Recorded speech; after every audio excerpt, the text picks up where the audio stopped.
listen, if you have played Injustice, let alone reading the comics, but if you have played Injustice, you know how sick Blue Beetle is. I've played Blue Beetle. He is phenomenal. So seeing his powers in live action is so amazing.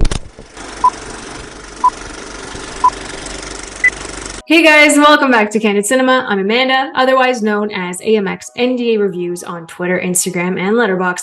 Today I will be reviewing Blue Beetle, directed by Angel Manuel Soto, and I have to say, this is kicking off the DCU. Not the DCU, that is bye-bye, adios, gone. This is kicking off the DCU.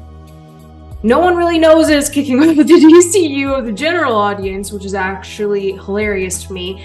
But being someone who has followed this whole DC journey, I think that Manuel Soto was the right person to direct Blue Beetle. I think that culturally it is an enormous moment for Jaime Reyes, and I think that it was a very charming debut for Xolo Maridueña.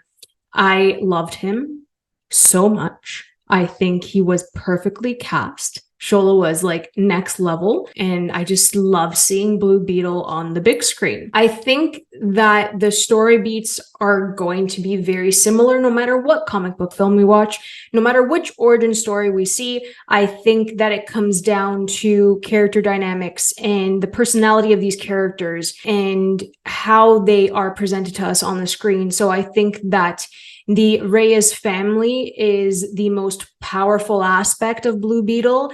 It really grounds the android symbiosis of the Scarab for Blue Beetle. I think they really just came together. It's a beautiful family unit. It's very funny.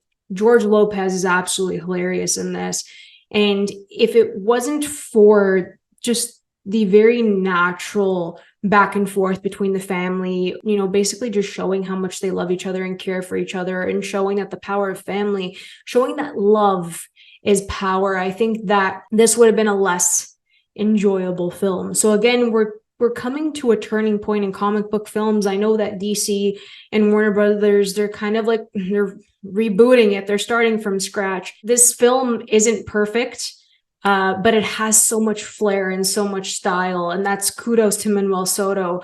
I think that obviously he understood the character, Xolo understood the character through and through, and they had a lot of fun with this. There's so many family aspects that I could relate to as well, and I think that that was just so nice. The connection to the grandmother, to Nana, who's like, she's such a badass in this, and I really liked her. The Reyes siblings have a great dynamic, and I love their back and forth. I do think that they are the strongest aspect of this. And then you're going to get into, you know, who the villain is. The villain is Susan Sarandon, and she plays Victoria Cord.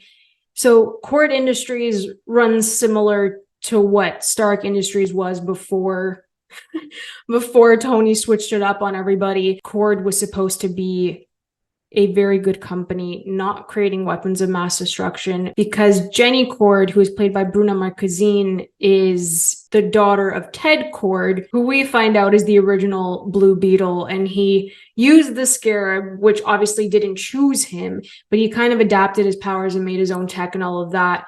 So we do have that like billionaire storyline, and he makes his own suit. Again, this is all familiar.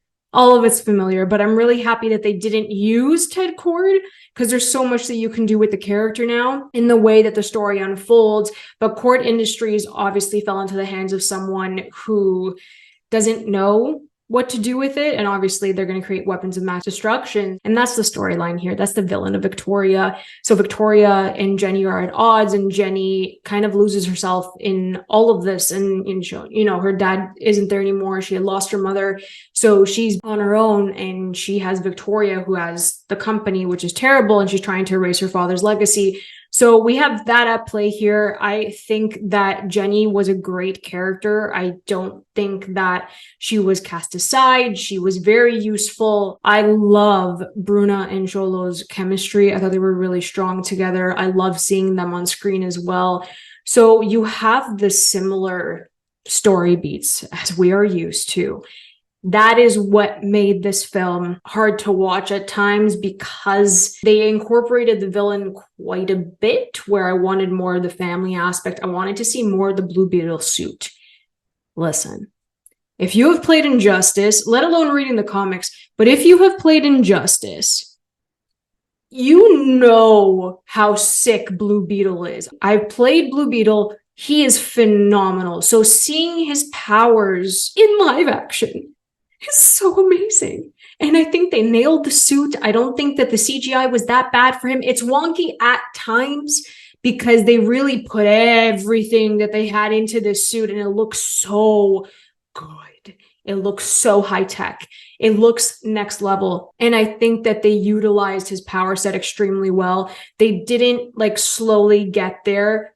They know the power that he has. We're seeing it. Let's cut to the chase. And I like that they did that, because that's the one thing that drives me absolutely nuts with these origin stories, is that they take so long to show what the suit is capable of or what the hero is capable of. And in this case, we're cutting to the chase. Obviously, he has a battle with it because this is like technology he doesn't know. It's attached to his spine. He doesn't know what the scarab does. And I think that battle of like, he doesn't know who he's supposed to be, or what his purpose is something many people can relate to. He's young. He just got out of like law school. He graduated. He's in debt, like any other student, and he's struggling. He's struggling to find a job before he, gets hit with the scarab. He doesn't know what to do with his life. His father didn't know what to do with his life. And I think that Papa Reyes is one of my favorite characters in this. I loved him to death. I think he was fantastic. I think there's like this playful nature between father and son where, they really understand each other. I loved what his dad had to say to him in regards to his purpose in life and really push him forward. Again, showing that family love is true power. I think it was just a really nice message here. And I think that, family within community too, it's the people that you find along the way, which again is shown in Blue Beetle. And I really love that they leaned on that heavily. It's a lot of fun. Blue Beetle is like such a surprise for me. And I am so happy that, Xolo got to show his stuff and be the perfect Blue Beetle that we could have ever imagined. Of course, like it's not, the whole movie isn't like perfect. It's not a perfect film, but it is a very charming start to the DCU and an introduction to him.